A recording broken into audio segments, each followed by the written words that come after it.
Hello YouTube, I'm installing a No Pest Vent. Called the No Pest Vent. It's just available on Amazon or Home Depot. It's just $15, at least when I got it, it was. And it has a nice double door construction so that it seals out cold air or hot air depending on what you're trying to filter out. And then also there's a tiny little metal tab there and there, a little magnet, so it just helps keep it closed. So if you hold it upside down, it doesn't just flap open, but it's a weak enough, small enough magnet that the force of the air coming out of the dryer will open it and allow the air to flow just fine.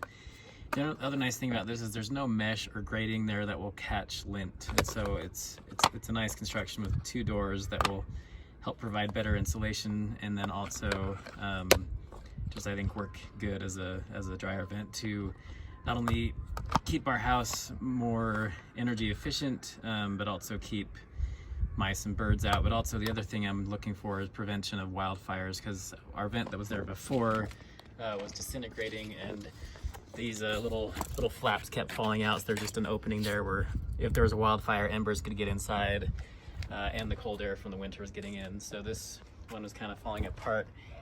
Put a little bit of foam there to help insulate that. I could use caulk as well.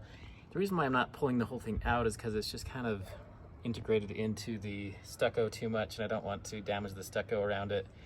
So I'm just going to mount the No Pest Vent right on top and see how it performs that way.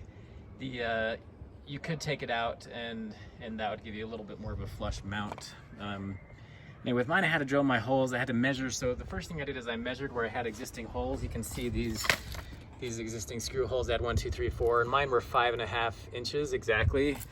And there was not an ideal spot on my place, and so I just had to measure and mark and then pre-drill the holes.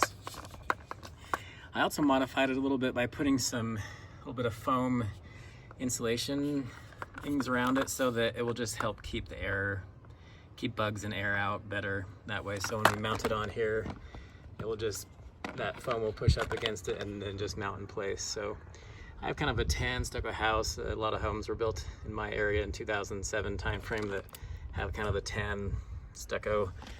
So I also painted some screws to match the color a little bit. So anyway, we'll get this mounted up and see how it looks.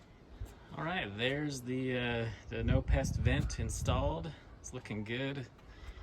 Got a little bit of a tan color to match the stucco on my house, but they come in different colors, or you can paint it, I guess. But anyway, I decided to use the stainless steels that it came with, just for extra weather protection, but you can use a variety of different screws on it, and it mounted up nicely. Got a nice close seal up there. I might take a little tiny bead of silicone along the top edge here just to keep water out of it, but it luckily sealed up really nicely, even though I left my old white vent still there, rather than trying to dig it out of there. So it mounted really nice right on top of my old vent. Actually, it was pretty easy installation, and I just made sure I took a brush and swept out any lint there too, and kind of smoothed the edge a little bit as best I could to get it so it doesn't catch lint too much. But I'm excited about this vent. I think it'll be nice to keep the cold air out of the house a little bit better, and then keep embers from wildfires out because it's closed better, and also keep bugs and mice and birds out as well. So it's good value for the $15 I spent on Amazon for this. Here's the vent in action with the dryer on. You can see it's just loose enough that it allows it to open and the air and the lint to come out no problem.